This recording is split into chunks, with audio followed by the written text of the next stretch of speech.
I'm here with John Kerchner, friend of mine and a old shipmate from USS Hampton. How you doing? Now John, you're one of the only people I know who's decided to stay in and be a department head on a submarine. And I'd like for you to share with us why. Sure. It's a good question. I'm glad you asked. I'm staying in for a couple of reasons. They kind of all revolve around the fact that I have 3 kids. 2 of them have special needs, and one of them has quite a bit of special needs. Turns out I get really good medical care here in the Navy, and pre-existing conditions are kind of covered. It's not so prevalent out there in the real world, so to speak. So I'm able to get the medical care I need for my kids, and for my oldest daughter, Lily, she's going to need medical care pretty much the rest of her life. If I do my 20, then she's guaranteed to have that as long as she lives. So that's the number one reason I decided to stay in. Okay, so to take care of your family, basically. If you did not have these things to worry about, let's say you didn't have, you didn't have special needs kids, healthcare was not an issue, how would that affect your decision? To be honest, if I weren't married, I'd probably still be in the Navy. I'm pretty sure that this job would appeal to me, take me all those fun places that I'd like to go. It's kind of built in. But if I were married, I'd probably enjoy spending a lot more time at home. So I probably wouldn't be in the Navy after my JO tour. I probably would have done it for the JO tour, but I wouldn't be here as a department head if I didn't have medical issues with my daughters, and I could get by with slightly lower paying, normal kind of job. Is that an answer? Yeah, but see, I remember some of the misery that we went through together on the boat, and you were miserable. I remember. I was. I remember the looks on your face. I remember the anguish. So how do you justify saying that, hey, even if I was single, yeah, this would still be the life for me. You know what I mean? Well, I have to be honest. Coming from the boat we came from, I can honestly say that we probably had the worst command climate imaginable. That's the big lesson learned. The Navy loves to talk about their lesson learned and not actually learn from them. The big lesson learned was that command climate really can affect your ability to do your job. The command climate on the Hampton before the change of command was decent. I mean, the tempo was pretty high, but I felt like we had competent leaders, and ultimately they had our best interests at heart. After that change of command, though, that all went downhill. And really, I think it's kind of unfortunate that that's the timing I associate with it, because that also kind of coincides with halfway through our shipyard period, which anybody who's been in the shipyard for any amount of time will tell you it's the worst experience known to man. So basically, I had the worst command climate in the worst environment possible. I can't imagine it getting any worse. So chances are I'd still look forward to doing something more fun in a better environment under a better command climate, one which I could contribute to in a more positive way. Okay, so you're basically counting on your next boat being better than where you came from. Yeah. Okay. In my opinion, that's still quite a gamble.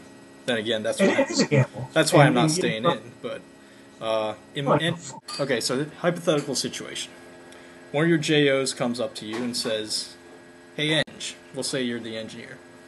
"Hey, Eng, here's the assignment you gave me. I know you gave me 2 weeks to do it. I did it in 3 days. Take a look. I'm pretty sure it's perfect. And I also did assignment X and assignment Y. So I don't have much to do right now. I'm going to go ahead and go home. There's nothing else on the schedule, and it's about noon. I'm not even going to have lunch on, but I'm just going to go home. What do you say to him?" Officer did what I could to get guys home as early as I could. As a department head, that should translate to me getting my division officers home relatively early. There are some things that would give me pause. Let's say this is somebody who's newly reported on board, and I gave him a job that should take 2 weeks, or I gave him 2 weeks to do it, and he finished it in 3 days, but he's still not qualified anything. Well, then I'll talk to him about that, and if he still feels that he needs to go home, then I'll see what I can do to make him feel otherwise. But if he's a guy who's qualified and I gave him a decent task and the stuff looks good, then I got no problem with him going home. Honestly, I'd actually, I most people I assume if they're going to take time off, they're going to do it without even asking me and run the risk of getting called back in. So if they're man enough to come tell me that they're done for the day legitimately, and I can verify that, then I got no problem with them going home. Okay. I like that answer. I would say that, 9 times out of 10, that'll be like, well, so-and-so's up to his ass in work, so you should help him out. Right? That's very often heard. Or, I'm your department head, I have to be here reviewing training records, so you're going to be here until I'm done. I've heard that a lot. I personally, I don't agree with it very much. So, okay, that's just the way I see it. Only time will tell if I'll actually end up being that way. Yeah. Tell me in a year.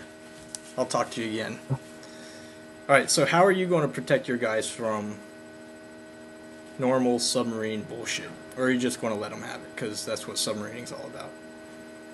Well, there are certain traditions that I feel are vital. It's like working hard until you've qualified something. I feel that's an important tradition. I don't think that's catching shit. I think that's just taking charge of your own schedule, your own time, and being diligent about it. Again, I have to disagree with you on the whole qualification process. In my experience, it's not how much time or energy you put into being qualified. It's you get qualified when they're ready to qualify you. I mean, that's an absolute true statement. You could bust your ass and try to learn everything, and if they're not ready to qualify you, they're just not going to. Or you could have been there for a long time and know next to nothing, but they're ready to qualify you. They're going to qualify you. Sure enough. I kind of feel that. Thank you for bringing me back. That's kind of my job, actually, as a department head, is to make sure that when a guy is really ready, that he gets qualified as soon as he can. Department heads meet with the CO on a daily basis, with the XO on a daily basis, and discuss things. Sometimes the things that will be discussed are the qual status of JOs. So that's kind of my job as a department head, is to make sure my guys are ready and get them qualified as soon as I can, rather than having them sit there waiting for a test or waiting for a prac. I mean, those are kinds of things that I can run interference on, and I fully intend to do so. Okay. Well, something else. Training. Apparently they've revised the way they do training. It's supposed to be easier to do now. You have less documentation. Yeah, so I'll believe it when I see it. So you tell me about that. I will. And I agree with you. I don't think it's been implemented yet, but apparently there's less administration involved. I fully look forward to finding alternate ways of getting training, so that if a guy needs to be in the rack, he can be in the rack, and he can get his training later. I don't think somebody should miss sleeping because there's training that's going on. There's always a way to train somebody afterwards or ahead of time. So that's another thing. Right. I hate. Okay, I'm going to write this down. I don't think You're somebody checking with me on a year to see where I'm at, right? I don't think someone should miss sleeping because there's training going on.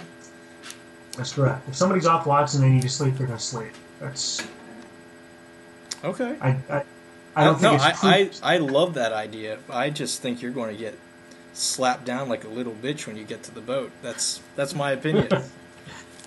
I think that's a very realistic opinion to have. So another thing you'll have to let me know in, let's say 6 months to a year from now. Yep. When you're fully balls deep in the department head experience.